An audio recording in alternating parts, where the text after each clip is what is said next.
Welcome to the King Obed Podcast, where we bring you stories from individuals who are making impact in the society, and we bring you stories of personal growth, inspiration, and motivation. In today's episode, have you ever been in a meeting where you thought that you said something useful, but people ignored? Or you were in a presentation or giving a presentation, but you saw people so fixed on their phones? Is it that people were not listening to you? We have to change that narrative.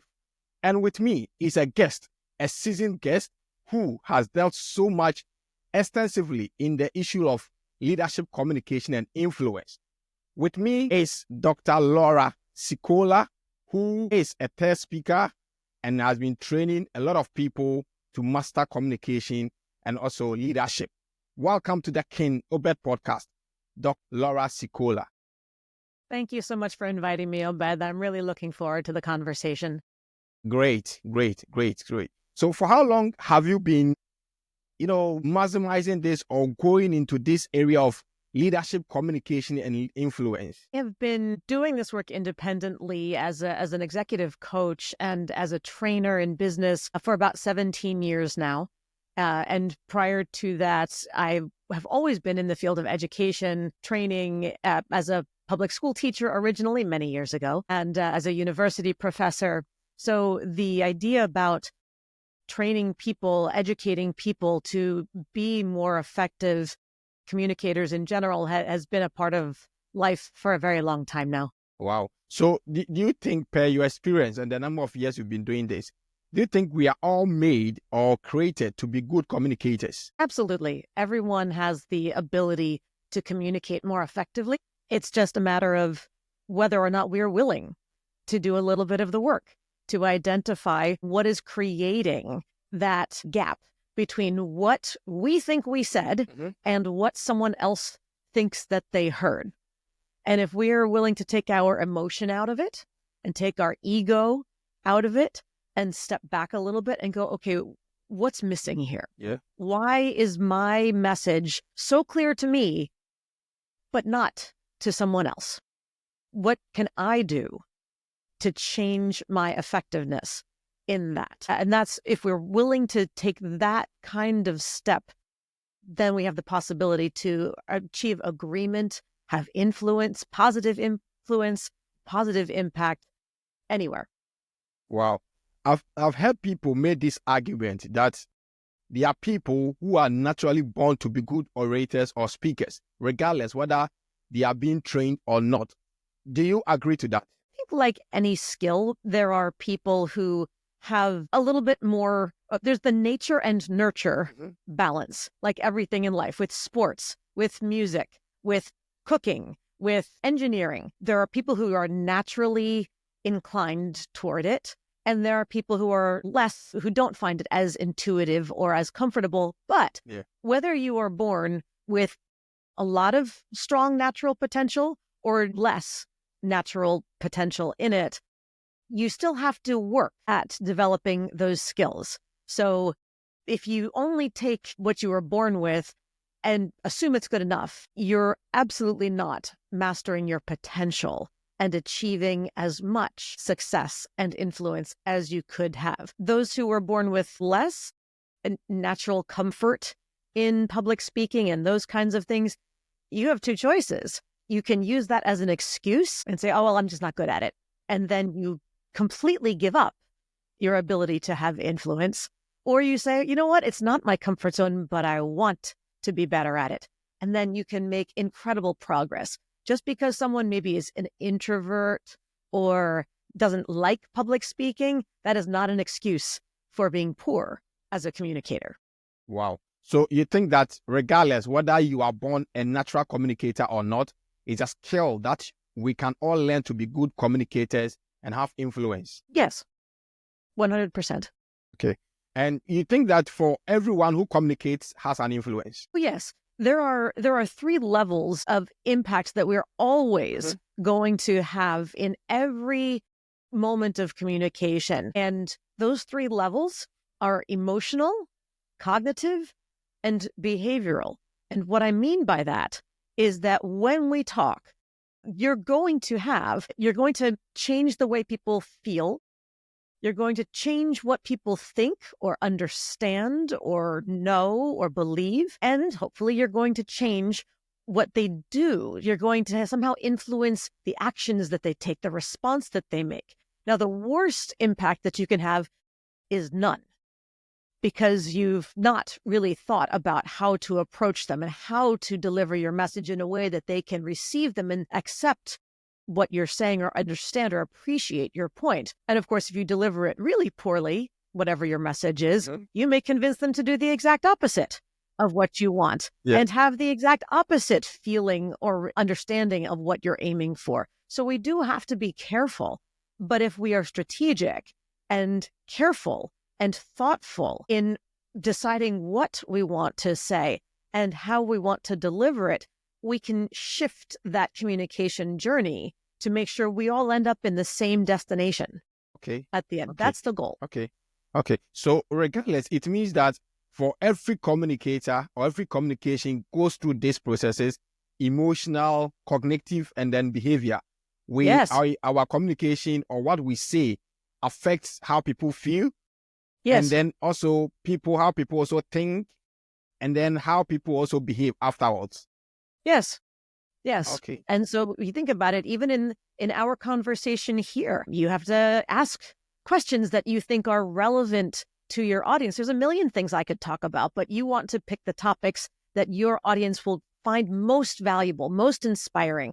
And I need to be able to deliver my answers in a way that will make people say, oh, that's interesting, and lean in and listen more, pay closer attention, instead of just talking too much jargon, too many academic terms, or too long statistics without good stories or something. And if people are bored by what I'm saying, then they're going to tune out. You and I both lose our opportunity to have a positive impact on your audience.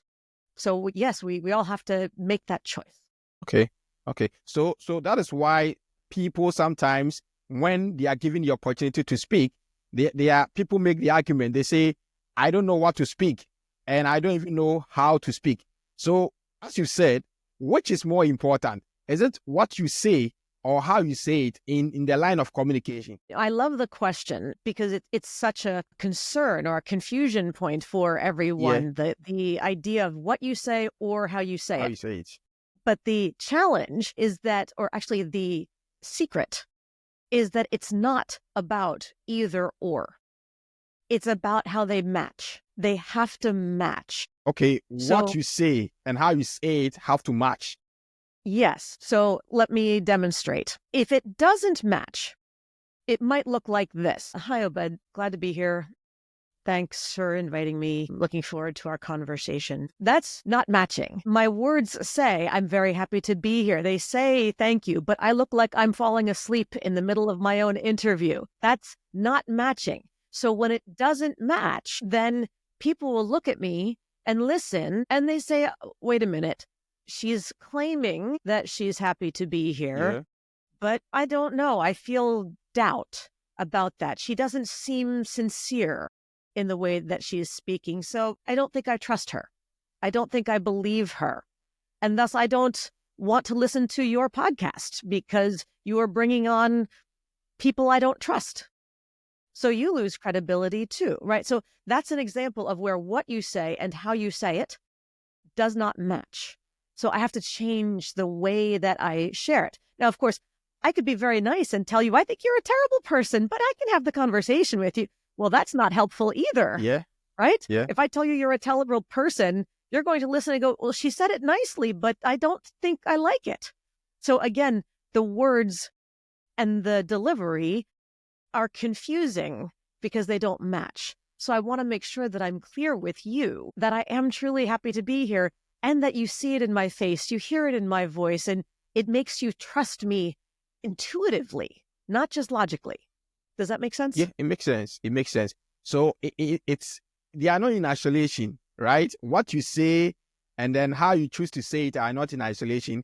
They are highly connected to each other. Yes. And maybe a more personal example, if you have maybe your mother or if you have sisters or friends and they say to you, Obed, do I look okay today? Does this look, and if you look fine, come on, let's go. I'm tired of waiting. Let's go. You look fine. Your words say you look fine, but everything else in your face, how are they going to respond to you? They're going to say, what is that? What do you say? I look fine, but what is that you're, does this sound familiar? You are not even sure of what you are saying.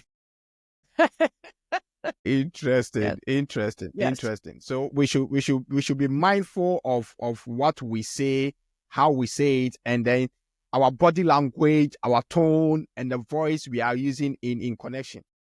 Yes, they all have to match. Okay, so based on that, you talked about the 3 C's of vocal excellence delivery or presence. Yes. Yes. Vocal executive presence. Yes. So vocal, how to establish yourself, how to command the room, how to connect with the audience, and how to close the deal, right? Yes. So these are the 3 C's that you've been talking about. And can you take time to break it down for us so that if I want to be an expert of communication, I can hold on to these 3 C's? Yes, I would be happy to. The idea is that the first C, command the room, means from the very beginning, when you start to talk, something about your presence, about what you say and how you say it, needs to capture the audience's attention. You need to captivate them. There should be a way that they are just kind of instinctively curious about what you're saying, and they're focused on who you are. There's a difference between commanding attention and demanding attention. If you have to demand attention or demand respect, that's even worse. If you have to demand respect, you will never get it. But if there's a natural charisma, a natural way that you speak that compels people naturally to want to hear more, to listen, that is commanding the room. The second C is connecting with the audience. And that is the ability, once you've captured that attention first, is to somehow, no matter who you are, no matter who they are, no matter what your role is, what their need is, where you come from, how different you are, somehow you find a connection that says, I understand you and you understand me. Maybe only in this one area, but somehow we understand each other. That establishes rapport and maintains audience trust and willingness to continue to listen. And then the third C, as you mentioned, is closing the deal. Now, many people think that that is a sales language. To close the deal, get them to sign money. It could be if you're in sales, but really what I mean by closing the deal is simply get to yes. Come to an agreement with the other person. Make progress. Maybe you're doing a big project together and you have another 6 more months and lots of things that you have to work through together. Okay.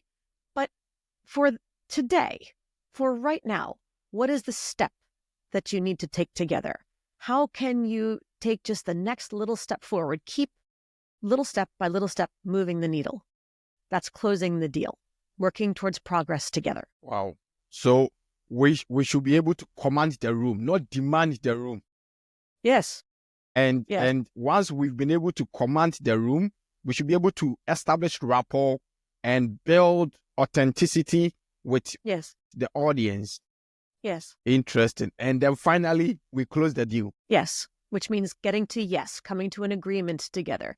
Maybe in the moment, if it's a very tense conversation with a lot of stress and arguing, maybe the first deal you need to close is just saying, you know what? Let's take a break. Let's go get lunch. Go relax, have some casual conversation, take a step back from the tension of the original topic. And then when everyone else has calmed down, bellies are full, and we've had a chance to breathe, then let's start over again. Maybe that's the closing the deal. Let's take a break and come back in a few minutes when everyone is relaxed and focused. That's good enough. That's an agreement together. Okay. So in terms of commanding the room, right? When I'm in front of people presenting or giving a speech or something, and for instance, I do not find myself to be so confident what would be some of the techniques for me to project my confidence level even when I don't feel like I don't feel it? Oh, there are so many things to do with it. Number one is sometimes we don't have time to rehearse as much as we would like to. We don't have time to prepare and to practice. So I have a rule, and the rule is called my 60 to 60 rule. And what I mean by that is that in the first 60 seconds, you're going to establish the audience's expectation for the value that you're going to bring in the next 60 minutes. So if you only have a little bit of time to prepare, practice the first minute over and over, because think about it, when you're nervous, most people, if you're like most people, and tell me if this is familiar to you, when you start to present, maybe it's a meeting you have to lead or something, and maybe even a class presentation, the first couple of minutes is the worst because your heart is racing, right? And your mind is going all over the place, and you're tripping over your words, and stage fright. Stage fright, right? And so what is the first impression that we make? My gosh, this person is a hot mess. This person doesn't know their stuff. They're not confident. And what does that make your brain assume? Boy, this is going to be a really painful presentation to listen to for the next 20 minutes or 60 minutes. Well, that's a terrible first impression to make. So, and the thing is, we often don't really prepare the first minute because we think, oh, it's just the introduction. It's not getting into the content. Let me prepare the data slides. Let me prepare the hard stuff. We need to spend time on that first minute. Think, how do you want to welcome people?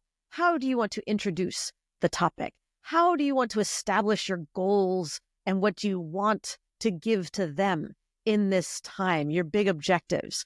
Think about how to say that effectively. And when you're comfortable with knowing what you want to say and being able to say it well, then you don't have to worry about that first minute being all a mess. You know what to say, then it's much easier because you know where the rest, because when you're nervous in the beginning, people say the first few minutes are the worst, and then I get comfortable, right? Then I get into my groove, then I'm okay. So, but don't wait until 5 minutes in to be okay. Train yourself to be okay, to be good in that first minute, and then everything else goes smoothly from there. And that helps to not project your nerves. Okay, so that is the 60 to 60 rule. Yes. Wow. So can it be that you start well, you can start well and end well, or you can start poor and then whilst you progress, you become like a good person or a good communicator along the line? In the course of one presentation? Sure. I mean, everybody has points where they are more comfortable than others. Maybe there's one section of data where you know this stuff really well. Yeah.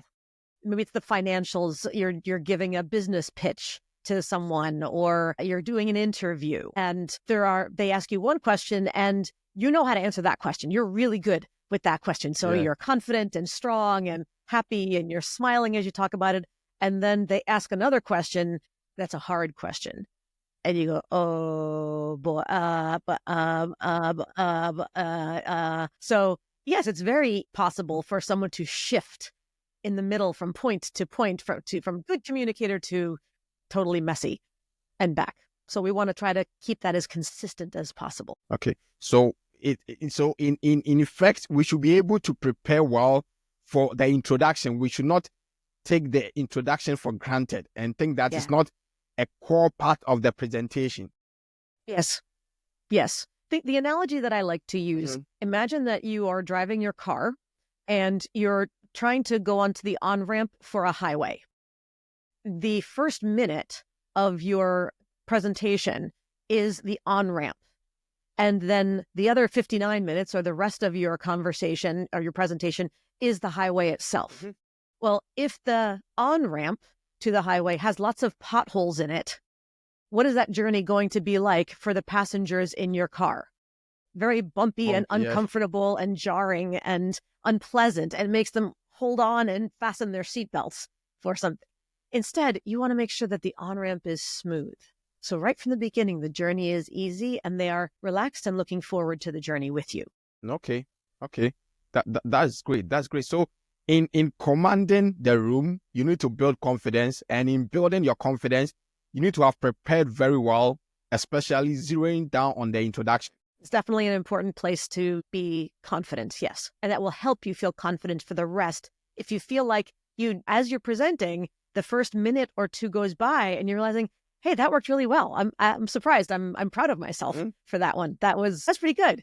Then that automatically boosts your confidence naturally to do the rest with more confidence as well. Okay.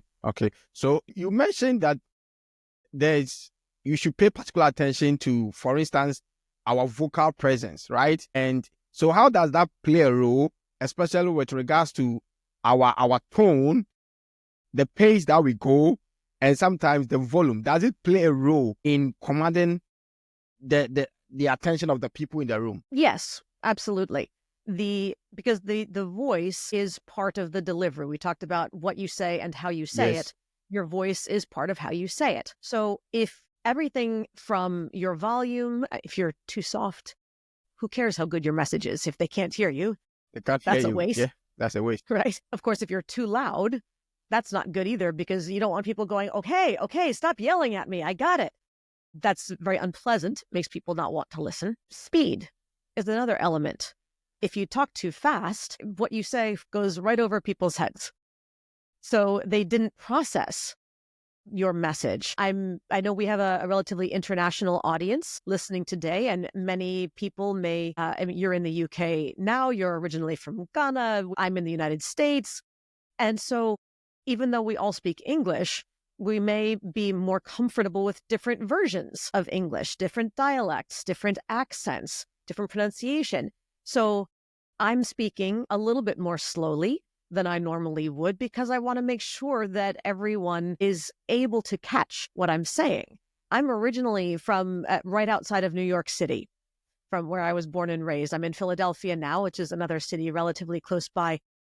And I'm from an Italian background originally. We talk fast, but I know if I got here and I spoke at the speed that I would normally talk to my family at the dinner table, you would look at me and go, yeah, what? I have no idea what language are you speaking, Laura? Because that doesn't sound like English to me. So speed matters. And of course, I'm talking about technical components, not just chatting about what I had for lunch or about a movie we both saw. This is technical information that takes a little bit more brain power for listeners to understand. So I also know that even if they were other speakers of my version of English, I would still talk slower than normal conversation, because there's a lot for the brain to digest. So I have to give people's brains a chance to catch up with their ears if I want them to get the value from what I'm saying. So speed also matters. And you mentioned tone. So things like tonality think about it as the melody in speech. So things like if you go up or down, where is as opposed to just being kind of flat and sounding like you're sleeping and having no real change. Number one, we need variation. If it sounds too flat, it sounds like you are bored by your own conversation. If you're bored by what you're saying, why would anybody else be interested? Right. So we have to make sure there's variation, but also a common pattern, and you probably hear it in the UK also, is common here in the United States and elsewhere. A bad habit that a lot of people have developed is that they use a pattern called upspeak, where at the ends of all their phrases and sentences, their voice rises, like I'm demonstrating right now. You can hear in my voice. And that is very counterproductive on many levels, but one of which is that the lack of variation makes it sound boring to others. And it also sounds like you are inflecting a question at the end, like, right? Okay. You know what I mean? Yeah. And if you are doing that over and over and over again, it makes you sound insecure. Oh. It makes you sound like you're not confident. Okay. Because think about it, Obed. If I say to you, I want to teach you about leadership communication. Okay. We're going to talk now about upspeak. You know what I mean? We're going to work on how to sound more confident. Okay. Right. Then you're going, why do you keep asking me to validate you? If you ask me over and over to validate you, right? Okay. I know what you mean. Yes. Then that means you're the expert, not me. If you are validating me, I give you the power. I give away my own power as the expert if I'm perpetually seeking validation. So those things are not right. If after maybe my last statement or statement, I say, are you with me? Do you understand me? Those kind of things, are they not right for a speaker to ask those things or those questions? So here's the distinction. Mm-hmm. It is completely fine to ask that question if you are literally requesting a response. Okay. Right. Okay. If you are actively checking to make sure, are there questions? Does that make sense with everyone? Are we in sync with each other? If so, great. Okay, let's move on. But if when I speak, after every phrase and at the ends of all my sentences, I keep inflecting it, or it sounds like I'm asking a question, right? And I want to double check this, okay? And I want to tell you about this, you know what I mean? Those are not real questions. That's just sounds like I'm seeking validation because I'm not secure. So what we want to do is, as we make a point, we let our voice drop. We add what I call a vocal period. Not a question mark, not a comma, not a tag question, okay? We make our statement and we end it. It sounds like I know what I'm talking about. I'm sharing something important with you. I want to tell this to you. This matters. When you add that downward tone, it sounds more confident, more authoritative, and it allows other people to feel more confident in you because it sounds like you're confident in yourself. Can you hear the difference? Yes. I've really come to understand the difference between ending on a higher note, seeking validation from the audience or the listeners, and also you try to communicate something at the end of the day to them. Yes. Nice.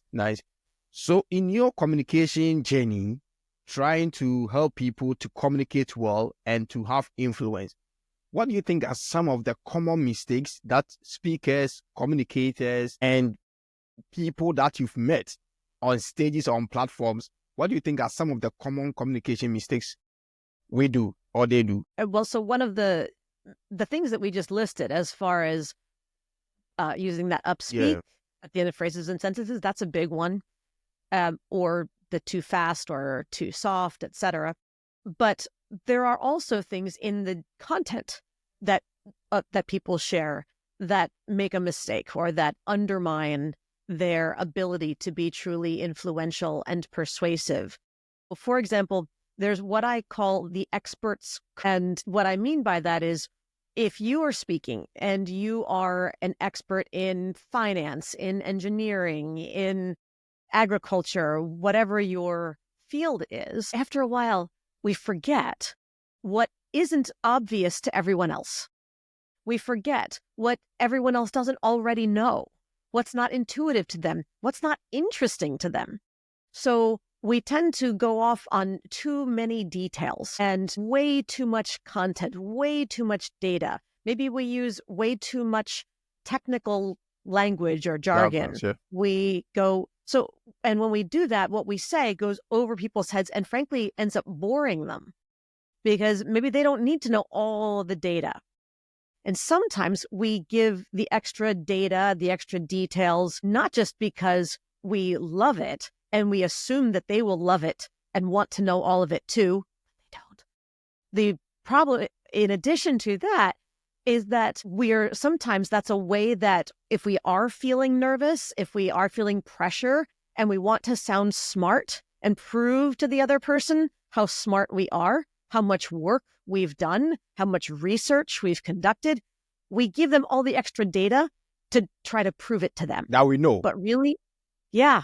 And we're trying to prove it to ourselves too. Like if I give all of my data up front, then there won't be any questions left for you to ask me. And then I can control it. Questions are scary. What if you ask me a hard question?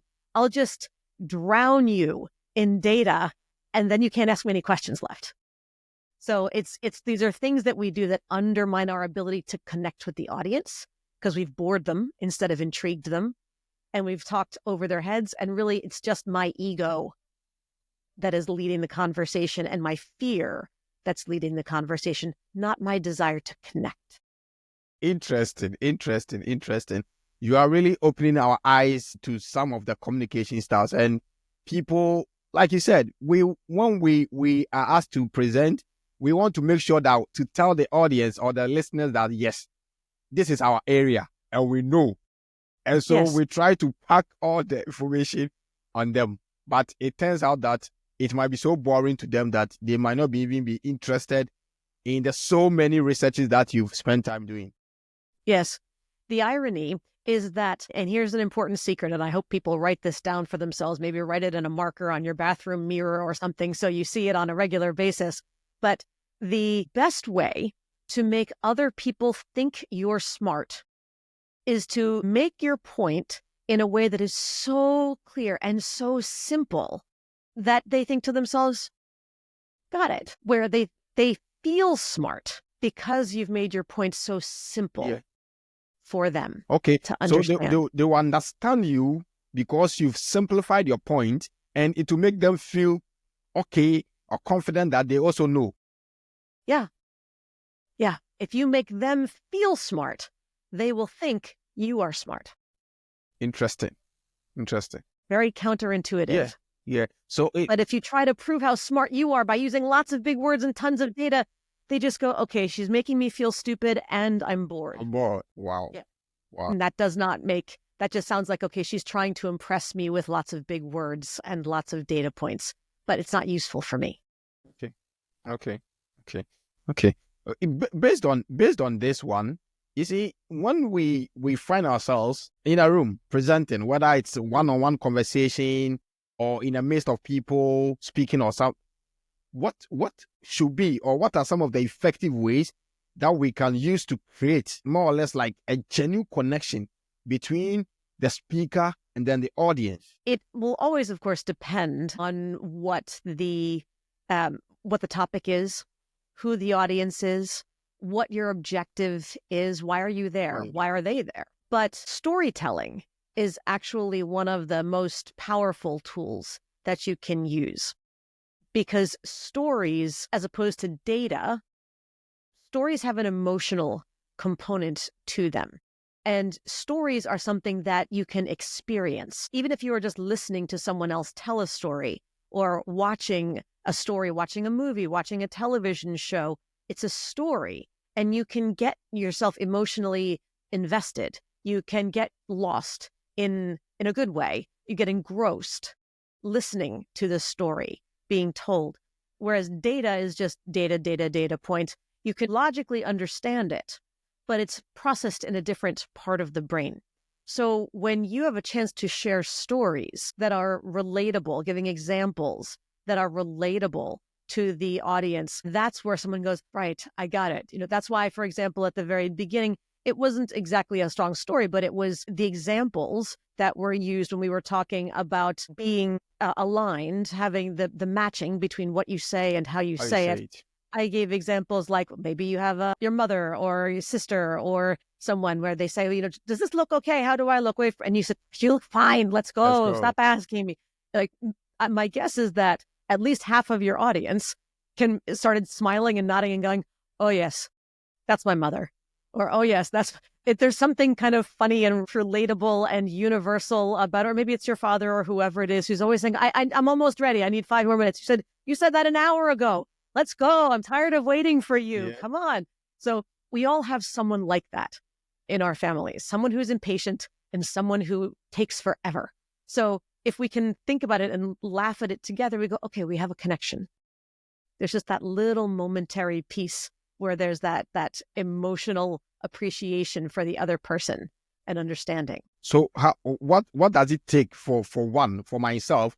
If I want to be a hypnotic storyteller, what does it take for me to be one in order to get the attention of the audience? So When we talk about hypnotic storytelling, one of the most powerful things to do, and this actually goes in kind of conflicts with a lot of conventional leadership wisdom that is out there. Leaders in business are often told, don't talk about yourself so much. Don't make everything about you. Talk about your team, give credit to your team. Don't talk about yourself. Storytelling for the right purpose does require talking about yourself.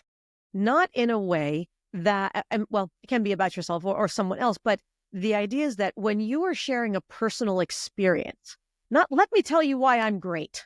That's not a story.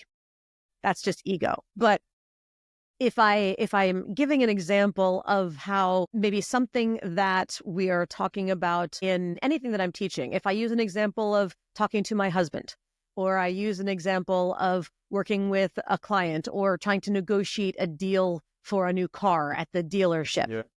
If I'm sharing my experience with you and I tell the story well, I want you to imagine experiencing the story through my eyes. That you should be able to feel it emotionally. You should be able to connect with me. Oh yeah, okay, I would want to get a better deal on my car. I don't want to pay face value with it. Or, oh yes, with my boyfriend, girlfriend, husband, wife. Yes, I can imagine having those kinds of arguments or having those kinds of conversations with my kids. So if I'm telling you about what happened to me, and I'm not just giving a timeline of events, but I'm telling you about my thought processes. I'm telling you about where I was emotionally. If I'm telling you that this was frustrating for me because I didn't want to have this argument and I wanted to be able to hear his side, but also make sure that I was heard and be able to find a way to not argue about this and come to agreement, because we always argue about the same topic and it drives me crazy. You are listening to me share my experience and you hear how I was feeling in those moments. You're probably nodding and thinking, oh yeah, I've been there. Yeah, I can appreciate that. Oh yeah, I understand that. So you're connecting. And when there's that connection between storyteller and story listener, research shows that the brain waves actually sync up between the two people. And when the brain waves sync up, that's when you become engrossed. You're not just listening. There's a different kind of connection, and the audience is absorbing what you say in a way that creates an empathy and a rapport with the speaker. Even if, like you and I are recording this now, it will go live another day. Yeah. So no one's there in person. But through some of these stories, through some of the examples, if people are nodding and listening, we are creating rapport with them anyway, even though maybe they listen to it 5 years from now. It's still there. Wow. And there's power there. Wow. So we should be able to tell stories that are captivating, that shares a bit of an emotional and be able to connect with the audience. Now, the captivating part of the story does not have to mean dramatic. Okay. It doesn't mean, super Shakespeare, television crime drama, something like that. It may be a true heart-to-heart conversation. I'm going to let you in on something that happened to me last week. Here was the challenge. Here was what I was concerned about. Here's what I could not afford to risk. And here's what I knew was at stake if I could figure out how to solve this problem with my child, with my boss, with my neighbor, with my church or mosque or whatever community, where in sharing those kinds of details, I just want you to feel what I'm feeling. I want you to appreciate my perspective and what I was wrestling with, maybe emotionally. Okay, I needed this to happen, but I couldn't afford to risk this. And so you understand my thought process. You get into my head. You understand my heart. When you start to understand my head and my heart and my pressures and my intentions, that's when you're going along the journey with me. You are reliving the experience with me. That creates a captivating opportunity. It's not about melodrama necessarily. I don't have to yell. I don't have to cry. I don't have to tell jokes. It's not about acting. It's about connecting. It's not about acting. It's about connecting. Yes. So in trying to connect, how can we stay authentic and to make sure that our message resonates with the larger audience or the diverse audience, perhaps maybe we might be engaging. How do we stay authentic? Authenticity is so important. And I think there's a couple of things that people do that sabotage their own effectiveness with regard to authenticity. Number one, people think of authenticity as being all or none. They think, well, this is me. That's not me. That's not me. I got to be me. So I'm just going to tell you the truth. Okay, but authenticity doesn't mean unfiltered, doesn't mean undiplomatic. Authenticity does not mean if you think your boss puts an idea on the table and you think it's a terrible idea, it's probably not a good idea to say outright, well, that's a stupid idea. Even if that's truly what you're thinking in your mind, there's probably a better way to disagree or make alternative suggestions. But you're not being inauthentic by not telling them that the idea was stupid. That's not being inauthentic. Diplomacy is about being able to make a point without making an enemy. Make your point without making an enemy. Yes, that is tact or diplomacy. Authenticity is about being able to achieve your outcome, the desired outcome, but in a way that allows them to hear you while still being true to yourself. So think about it this way. Do you have children? No, not yet. Do you know children? Okay. Do you have a grandparent? Yeah, I have grandparents, yeah. Okay. Do you have friends? Yeah, I have friends. Okay. So when you're out at the pub with your friends, maybe on a Saturday night, watching a football game, do you use the same language at that pub, watching that football game with your friends that you would use when speaking to your grandparents? No, because they are two different terrains and they are two different group of people. Okay. And what would happen if you used your friend's football pub language with your grandparents? Well, it will be maybe you're not respectful, like in quote, or like, they can, like something of that sort. It would not go over well. Yeah. So that's what I'm understanding. So then, is one of those styles authentic and the other one inauthentic? Are you being true to yourself and authentic in one of those situations and faking it in the other? Or are they both authentically you? Yeah. Well, I think it's a bit tricky because, depending on the situation where I find myself, that will call for me using certain phrase or certain statement on people. So I think that's, it's about, I'm being authentic. Yes, in both, right? Yeah. And that's exactly my point, that it's not black and white, on or off, authentic or inauthentic. We have many different colors in our own kind of personality rainbow. So my grandmother is 98 years old. I don't talk to her in these kind of professional tones. She doesn't need them. Nor do I talk to her in the same way that I talk to my 8-year-old son. Nor do I talk to her in the same way when I'm out with friends at a pub on Saturday night. But it's still me. That's just the side of me. That's the part of me that talks to my grandmother. When I'm talking to my 8-year-old, that's different. I'm going to be mom. And whether it's happy mom or angry mom, those are also different styles and tones. And when I'm coaching a client or I'm speaking on stage at a conference, that's a different kind of conversation. And it's also different from every other, but that's okay. They're different parts of me. Just like right now, you're dressed in a very nice professional shirt, a nice vest, but you probably have a t-shirt and shorts when you're working out at the gym or playing soccer, playing football. And you probably also have, a tuxedo, something more formal, fancier. It's all your wardrobe. They're all your style, your version of professional clothing, your version of athletic wear, your version. But in each context, which dress style is more appropriate for your purposes. You don't need to wear a tuxedo to host a podcast, and you wouldn't just wear a junky tank top t-shirt that you would wear to play basketball. If you are here on this, you want to be more professional than that, but less formal than that. So it's the appropriate color of your own authenticity. It's not just that one of those is the real you and the rest are fake. right? So So if I it's understand you about well, choosing. it's not static. Authenticity is Correct. not static. Correct. Correct. So for everybody out there, think of it this way. When you think about where you are in your career, you know what role you're in, you know what salary you make, you know how much power you have. That's you right now. But do you aspire to more power, more responsibility, a higher title, a bigger salary, more benefits? You want that, right? Yeah, sure. But that's not you right now. Right? Yeah. But you want it to be you. Yeah. So aren't you willing to grow in a way that will also include having that nice executive title and that nice executive office and that nice executive salary? Yeah, sure. I want So that. it's not like saying, well, that's inauthentic. That's not me right now. That would be inauthentic for me to take that money. Mm-hmm.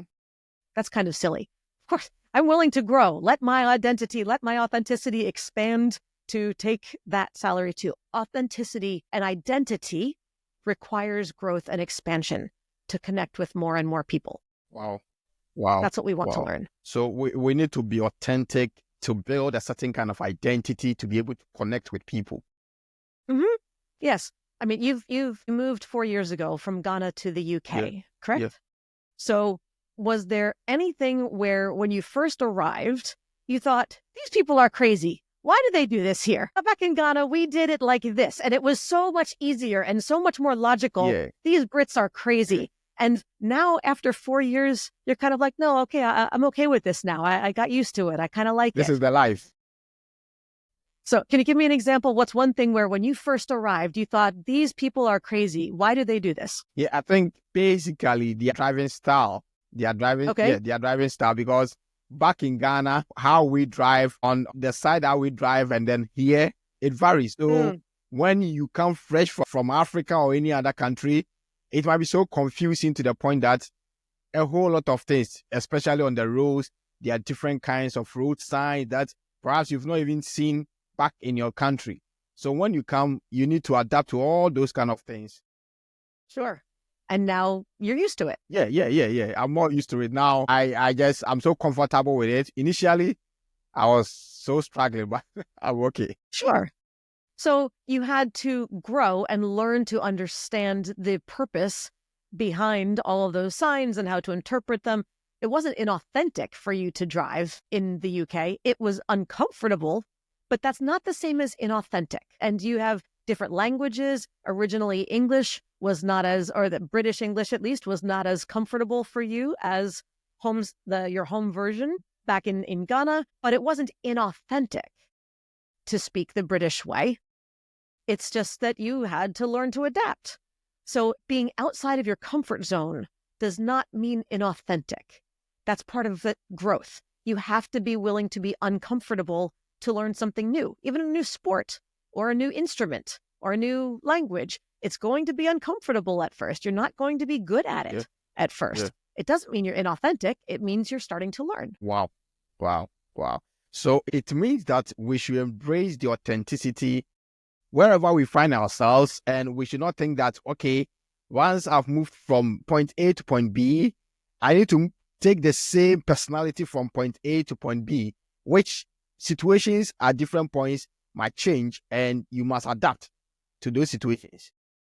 You need to adapt the behaviors. You need to adapt the mindset a little bit. It doesn't mean you give up who you are. Yeah. It means you add new understanding. I lived in Japan for a number of years, and there were a lot of things that they did very, very differently than we do here in the U.S. And at first, some of it was frustrating. And even at the end, some of it was frustrating. But I also understood if I'm speaking with, for example, an older person who maybe doesn't have experience working or talking to foreigners, they may feel uncomfortable talking to foreigners.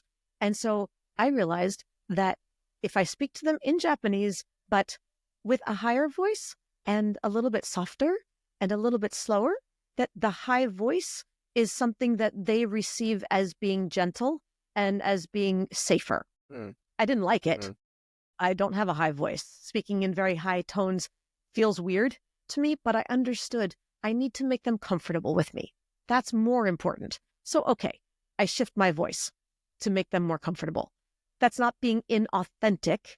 It's just adapting a behavior to achieve my most important purpose, which is to let them feel comfortable with me so we can have a conversation and connect. So it's not inauthentic for me to do that. You've dealt extensively with the subject of authenticity in our communication.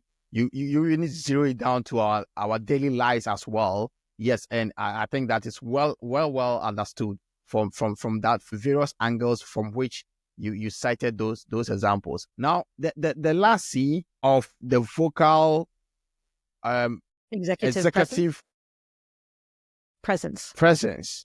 Yes. You said closing the deal. Mm-hmm. How can I craft a message in which, if I want to end my conversation, I would just only have to say something that will compel the listeners or the audience to take action, but not just summarizes my message as well? So it's not just about how we end that closes the deal. How we begin sets the pace. How we continue, what kind of data we share. Do we do storytelling? Do we give too much information, too technical or not? All of those pieces add another step. So if the journey is good together, then we come to the same destination and it's much easier to close the deal. Okay. So there's no single answer to how to close the deal, but all of the pieces will build. It's like saying, well, how do I put a good roof on a house? Well, that depends. Is the foundation well built? Are the walls well built? If not, it doesn't matter what kind of technique I give you for the roof.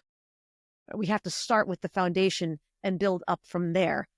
Then the roof should be very easy to put on well. So if you started a good conversation, you should have a good end. Yes. And then, of course, it always depends on, is this something where there's a lot at stake? Is it something where there is, you're both mostly in agreement from the beginning and you just are making a simple decision together? Is it something where the nature of the relationship, you need to remember to be very grateful and to appreciate them and thank them for their patience and for their support and for their time and for their partnership and for the longevity of the relationship? Okay, if this is a relationship that requires a lot of that explicit acknowledgement, then make sure you say that. Don't leave those parts out. All of those pieces make a difference. They all add, think about it as bricks in the house. Okay. So we should be able to command the room, connect with the audience, and close the deal by letting our message get to the audience. Yes. And you see, people, for instance, in our daily lives, and when we are called to communicate or make a speech or give a presentation, there are people who say, oh, for me, I don't want to even hear my voice. I don't want to even hear my voice because they think they sound so terrible. And in their ears, they don't want to hear their voice. What's your advice to those people, and what can they do to sound better? The biggest challenge, truthfully, is that we need to not worry so much about whether or not we like how we sound. The best way to get better is to record ourselves and go back and watch and listen for what is effective and what is not effective. Not what do we like and what don't we like. So if we can, because the difference is, are we listening emotionally or are we listening rationally? Yes. Right? And if we listen and to our voice and we go, I hate the way I sound, I don't want to listen to it, then your wall goes up and you just put your fingers in your ears and you don't receive. But if you can imagine you're watching someone else on the video and say, okay, let me see, what was effective? Pick first. What do you want to listen for? Is it that you're trying to see if you made a clear and logical argument? Are you listening to see if you provided enough empathy in how you were speaking to someone? You were connecting with them and trying to understand their perspective? Or are you listening for just the sound of confidence in what you're listening for? Okay, well, go. And when you listen, maybe you'll realize, oh my gosh, I didn't realize how fast I was talking. Note to self, I have to slow down. If I want them to understand, I need to slow down. Or maybe it's that as you're listening, you realize that you used fillers. You said, so,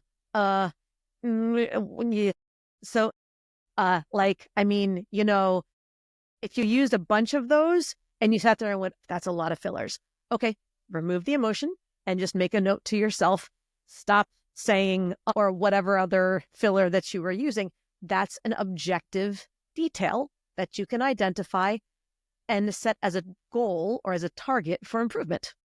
So when you can listen and identify objective steps that you can take to improve, the video camera is your best friend because it tells you the truth. 100%. You see what you did. I tell my clients all the time, we're going to record you as we work together because I can't coach you until you see and hear what I see and hear. Otherwise, if you talk and I just try to give you feedback, your brain, your emotions, your ego will go, well, Laura, but see, you're not in my industry, so you didn't really understand what I was trying to say, or you're just being nice to me. I know it was terrible. I know it was this. You listen and I listen together to the exact same recording. Then we compare notes. Otherwise, I give feedback on what I heard and you receive feedback based on what you meant. And that doesn't match. But listen to yourself, record yourself. It is the fastest way to get better. You don't have to learn to like it. You just have to learn to appreciate it. And that's a very big difference. Wow. So these are some of the daily practices that individuals who want to improve their communication skills can adapt or stick to. Yes. Even going back to that 60 to 60 rule. If you're preparing for a meeting or a presentation, just work on that first minute. Video record yourself on your phone. Record just the first minute, then play it back and say, okay, did I sound welcoming? Did I sound enthusiastic? Did I sound focused? Or did I sound like I was babbling and terrified and disorganized? Okay, well, let's go back and do it again. And you just watch each time. 1 minute, 1 minute, 1 minute. It doesn't take very long, but boy, does it make a difference fast. Wow. Interesting conversation here. I don't want to end it because you've given us lots of expert insight into communication, because it's something we do every day. Everyone talks every day. Unless maybe the person has a bit of in-quoted disability or something, we all communicate each and every day. And it's something we don't pay particular attention to. There are times people are running away from it because they think they are not good communicators and all. So it's very important that we pay particular attention to some of these subject matters.